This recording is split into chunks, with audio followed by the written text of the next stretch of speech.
নমস্কার, কুকু টেস্টি ফুডে সকলকে স্বাগত। আজকে 1 কেজি একটা কাতলা মাছ এনেছি, তা দিয়ে সবার পরিচিত একটা রেসিপি বানাবো। শুরু থেকে শেষ পর্যন্ত দেখতে থাকো, নিশ্চয়ই তোমাদের ভালো লাগবে। এবার আমি মাছটিকে কেটে নেব। মাছটি কাটার জন্য আমি এখানে ছাই নিয়েছি, যাতে হাতে পিচ্ছিল না কাটে। কিন্তু দোকানে যারা মাছ কাটে তারা ছাই ব্যবহার করে না, অতি সহজেই মাছ কেটে ফেলতে পারে। কিন্তু গ্রামে অধিকাংশ মানুষ মাছ কাটার সময় ছাই ব্যবহার করে।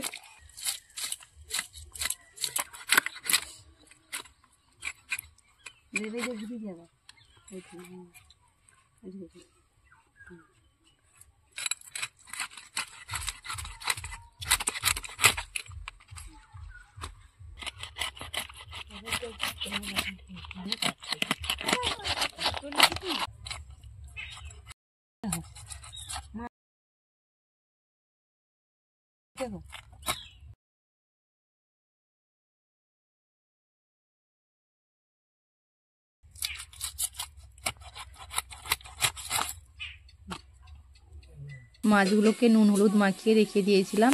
এবার গ্যাসের মধ্যে কড়াই বসিয়ে তেল গরম হলে তাতে দিয়ে দেবো একে একে মাছগুলো ভাজার জন্য।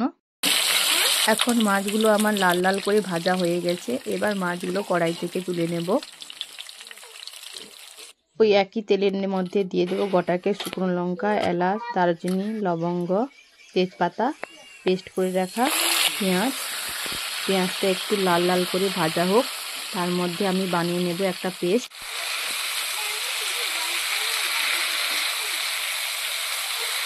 একটা বাটির মধ্যে কিছুটা পরিমাণ কাজু বাদাম, 1 চামচ মৌরি, পোস্ত দিয়ে কিছুক্ষণ ভিজিয়ে রেখে দেব।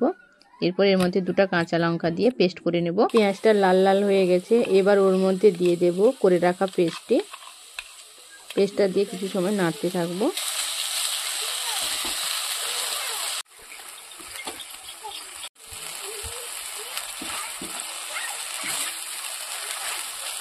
এরপর এর মধ্যে দিয়ে দেব ফেটানো টক দই দিয়ে একটু নাড়তে থাকবো।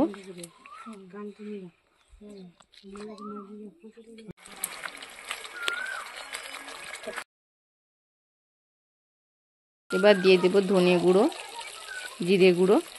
কিন্তু এখানে আমি একটু মিস্টেক করেছি, ধনিয়া জিরেটা আগে দিলে ভালো হয়। কিন্তু তোমরা রান্না করার সময় টক দই দেওয়ার আগে ধনিয়া জিরেটা দেওয়ার চেষ্টা করবে।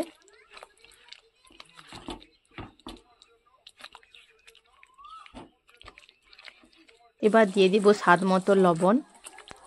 মশলাটা প্রায় আমার কষা হয়ে গেছে। এবার জল দিয়ে দেব।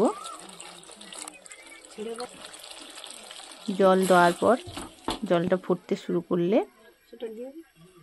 এর মধ্যে দিয়ে দেব ভেজে রাখা মাছ,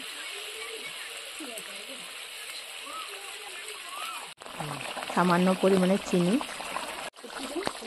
দই কাতলা আমার প্রস্তুত হয়ে গেছে। এবার এর মধ্যে দিয়ে দেব কটা কয়েক কাঁচা লঙ্কা কুচি আর ধনেপাতা কুচি। লাগলে বন্ধুরা প্লিজ আমার চ্যানেলটিকে সাবস্ক্রাইব করবেন।